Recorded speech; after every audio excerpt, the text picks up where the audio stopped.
አዎ ማርቲን ኦዴጋርድ በጣም ብልህ የሆነ ውሳኔ ያሳለፈው ፍጹም ቅጣት ምት እንዲመታ አድርገውት ጎል አስቆጥሮ በጎል ሴሌብሬት ማድረግ የጀመረበት ነበር። ከዛ በኋላ በተከታታይ የተሻለ ውጤታማነት ማሳየቱ ይታወቃል። ካይ ሃቨርትዝ ልክ እንደዚሁ ይሄንኑ ተመሳሳይ ቴክኒክ ለመጠቀም የሜንታል ቴክኒክ ለመጠቀም ሆን ብለው ያደረጉት ሪስክ ያለው ግን ደግሞ የዛን ያህል ሪዋርዱ ሰፊ የሆነ ውሳኔ ነበር። ቪክቶር ጊዮኮሬሽ ኦፕታ እንደሚለው ከሆነ እንግዲህ ከ2023-24 የውድድር ዘመን መነሻ አንስቶ በድምሩ 19 ፍጹም ቅጣት ምቶችን አስቆጥሯል። 17ቱ በስፖርቲንግ ሊዝበን ማለት ነው። ፔናልቲ መቶ በማስቆጠር ባለሟል ነው። ይሄ ልጅ ሰጡት፣ አጠንክሮ ነው የመታው። እልህ ያለበት እስኪመስል መቼም መረቡ እንዴት እንደተነቀነቀ አይታችሁታል።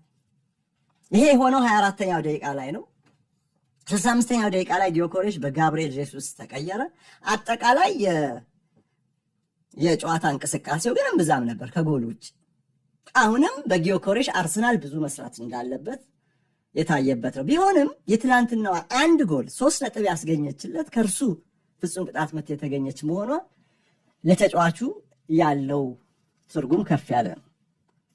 በራስ መተማመኑንም እንዲያሳድግ ምክንያት ሊሆንለት ይችላል። ምክንያቱም በኖቬምበር ላይ በርንሊን 2-0 ሲያሸንፉ ጎል ካስቆጠረ በኋላ ጠፍቷል። ከዛ በኋላ እና አጠቃላይ ጨዋታ ላይ ያሳያቸውን ድክመቶች የማረሚያ ጊዜም ለማግኘት እንደዚህ ባለው ወሳኝ ፍጹም ቅጣት ምት ጎል ጠቃሚነቱንም ማሳየት አለበት። እንግዲህ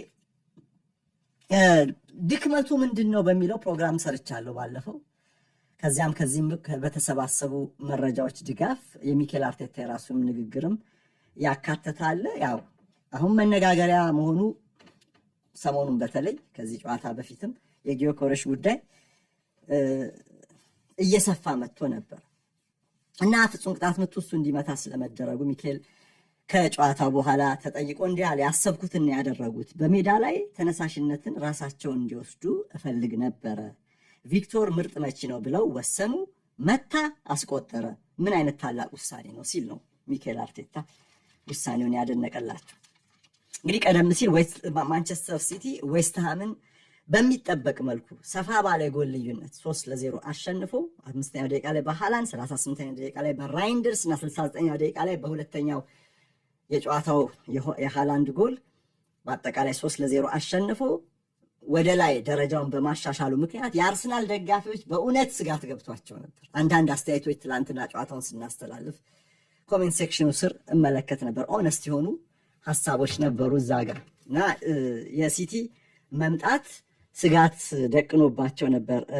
ሃላንድ 19ኛ ጎሉን አስቆጠረ። አጠቃላይ ማንቸስተር ሲቲ ካስቆጠራቸው 41 ጎሎች 19ን እሱ ነው ያገባው፣ 46% ማለት ነው ከአጠቃላይ። እንግዲህ ኢጎር ቲያጎ ነው በብሬንትፈርድ በድምሩ 24 ጎሎች ብሬንትፈርድ ሲያስቆጠር 11 ጎል በማስቆጠር 46% ድርሻ ያለው። ከዛ ውጭ ግን ማንቸስተር ሲቲን በሚያክል ቡድን ውስጥ የሃላንድ የጎል ድርሻ አሁንም ከአጠቃላዩ እጅ ሰፋ ማለቱ አስገራሚነቱ ቀጥሏል። ፊልፋደን ኋላዋ እንደው ዘግየት ብሎ ወደ ጎል አስቆጣሪነቱ መጥቶ 7 ጎል አግብቶ 17% ነው ከአጠቃላዩ ድርሻው።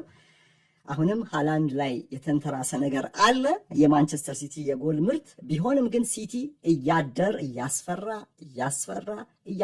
መጥቷል። አሁን ልዩ የሚያደርገው እዚህ ጋር የሲቲና የአርሰናልን ፉክክር ካለፉት ዓመታት በእኔ እይታ የአርሰናል ደጋፊዎች ስጋት ላይ የጣላቸው የነዛ ዓመታት ትውስታ አሁን እዚህ ላይ ዘንድሮ በትይዩ መታየት አለበት ብዬ አላስብም። ለምን መሰላችሁ? እነዛ ዓመታት ማንቸስተር ሲቲ ከኋላ ልክ እንደዚህ እንደ 10,000 ሜትር ከኋላ በመሪው ርቀት ቅርብ ሮጦ በመጨረሻ ፍትልኮ ነው የወጣው። ይሄኛው ግን አሁን የውድድር ዘመኑ ገና እየተጋመሰ ያለ ነው። አልተጋመሰም ኢቭን እና ሳይኮሎጂ